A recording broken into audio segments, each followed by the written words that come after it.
This is the reality of methamphetamine addiction, a journey that affects over 1 million Americans and their families every year. Meet Sarah, a composite of real stories from thousands of people who've walked this path.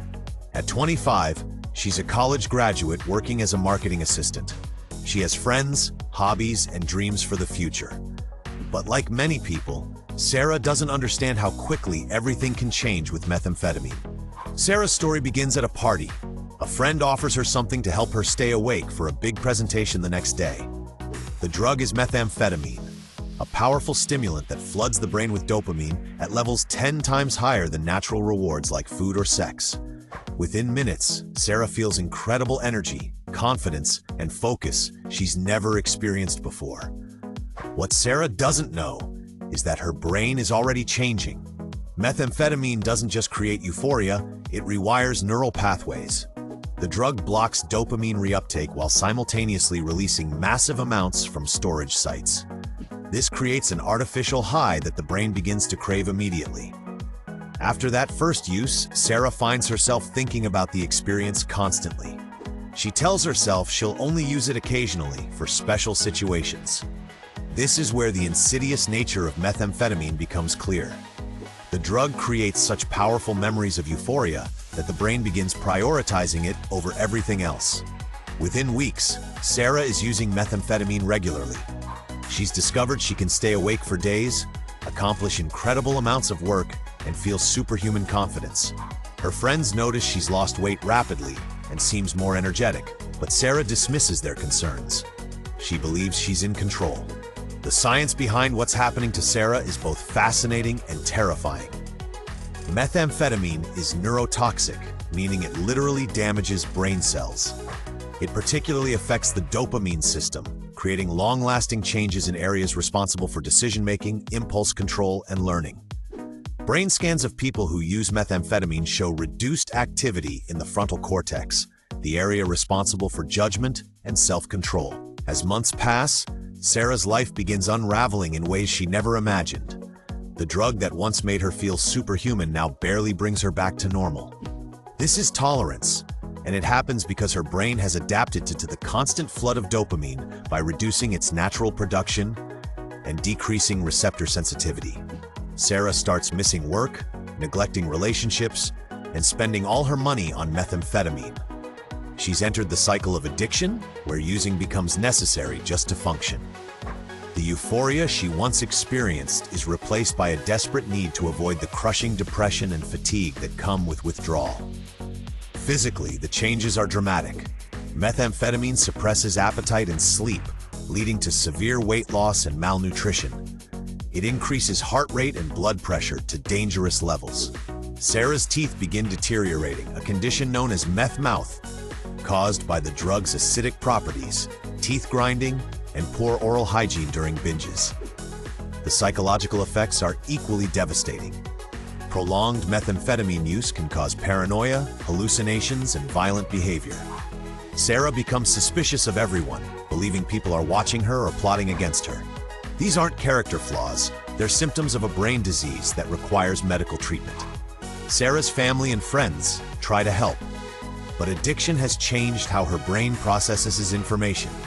The prefrontal cortex, responsible for rational decision-making, is impaired.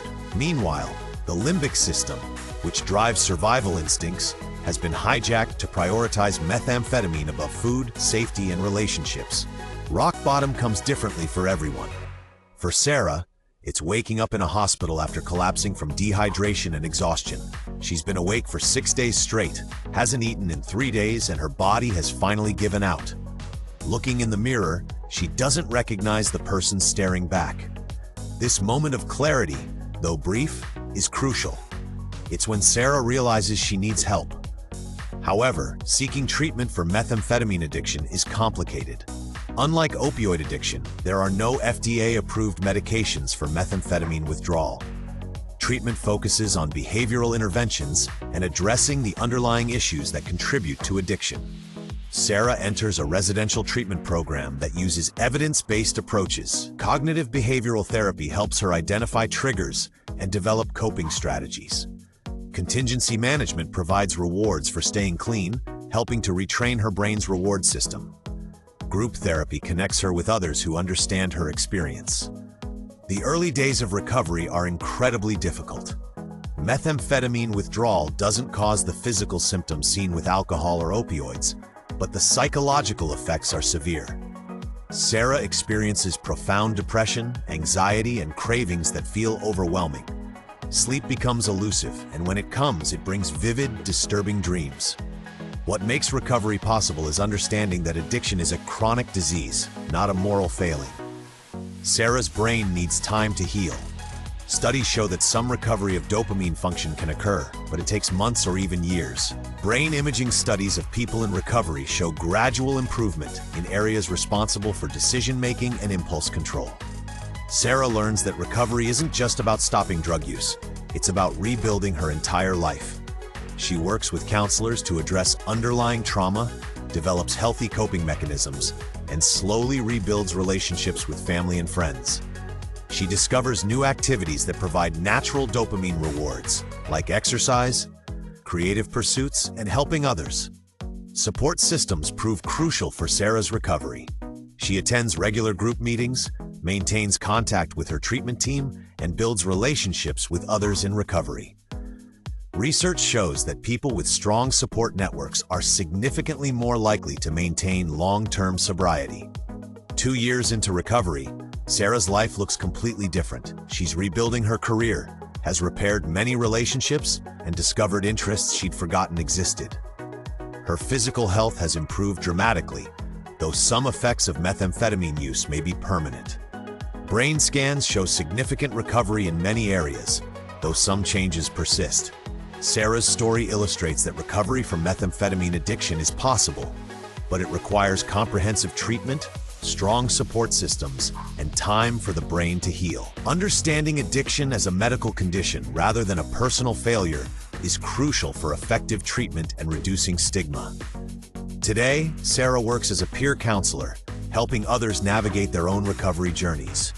She knows that addiction is a lifelong condition that requires ongoing management, but she also knows that people can and do recover. Her story represents hope for the hundreds of thousands of people and families affected by methamphetamine addiction.